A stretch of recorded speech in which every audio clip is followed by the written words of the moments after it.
When are we ready to scale? When are we ready to scale? I ask 100 founders, when are you ready to scale? They all say, when we have product market fit. Great.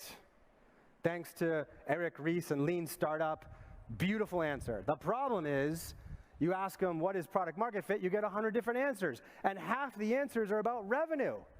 I have product market fit when I have $1 million in revenue. I could not disagree more. That's market message fit. Congratulations, you know how to sell. Doesn't mean your product works. So it's like, we got to work on this product market fit definition and know when to scale. And so I know, like, some people say it's like, well, you just know there's a lot of pull in the market. Like, it just feels too squishy for me for such an important strategic question. I do like Sean Ellis's model. He says if you survey your customers and 40% say they'd be very disappointed if your product didn't exist, then your product market fit. I actually really like that. It's about the product experience and whether it's, it delivered on the value. But I don't like surveys. They're just riddled with false positives. So for me, the metric's customer retention. If someone used your product and buys it again, I feel like we have product market fit. The problem is it takes like a year to figure that out. And so I love customer retention as a proxy to product market fit, but it's a lagging indicator. So what we encourage is to create a leading indicator of retention. That is the key metric for you in the scale-up mode to know when you're going to scale.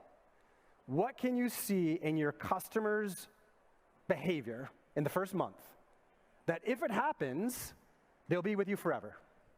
And if it doesn't happen, they're going to churn. All right, so the way I think about it is in this format. If P% of customers do e-event and tea time, then you have product market fit. Okay, so Slack, right? If 70% of our customers send 2,000 team messages in the first month, then we have product market fit. This is beautiful.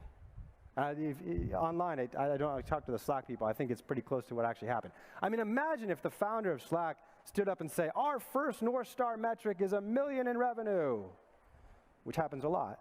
Or imagine if they stood up and said, our first North Star metric is to get 70% of our customers to send 2,000 team messages in the first month.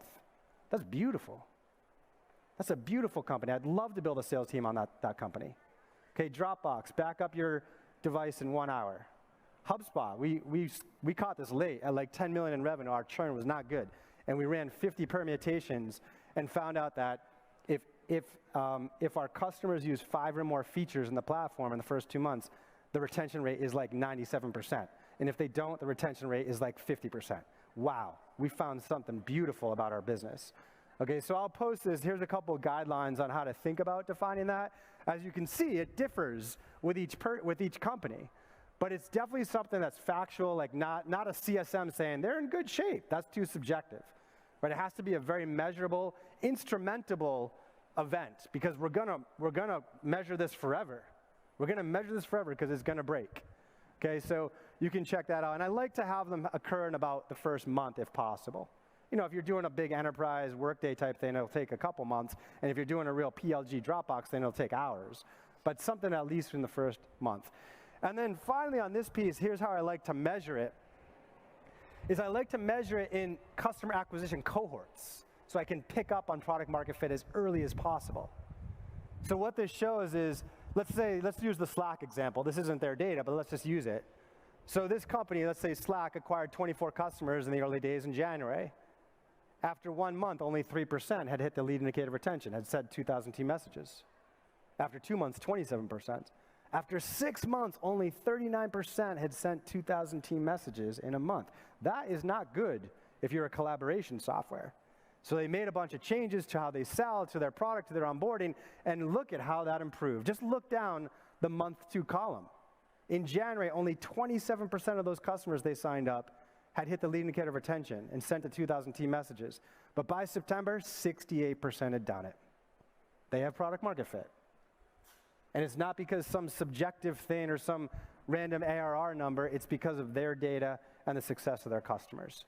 So that's how I think about product market fit. Now, are you ready to scale yet? I don't think so. Because notice that I didn't really mention anything about unit economics and scale yet. I believe that we have to tackle our customer retention and success first, then focus on unit economics, not do them at the same time. David Cancel, the founder of Drift, they just had their exit 2 weeks ago, sold only for $1 billion these days. Oh my gosh. So he did this beautifully in the early days. Like, he was literally on an airplane flying to onboard customers that were paying him $50 a month. That is beautiful behavior at the product market fit stage. It is so hard to get your customers to realize the value of your product, and he was doing that as founder. Doesn't scale, but throw everything in the kitchen sink at making this happen. And we don't need to talk about scalable demand gen or pricing models or compensation. We're just trying to get 80% of our customers to do this event. So are we ready to scale when that happens? No. We have to prove. All we've shown now is that if we're going to sign up 100 customers in this quarter, or 10 or 20 customers in this quarter, we know that most of them are going to see the value of our product. But we don't know if we can sell them at a CAC low enough to offset the LTV.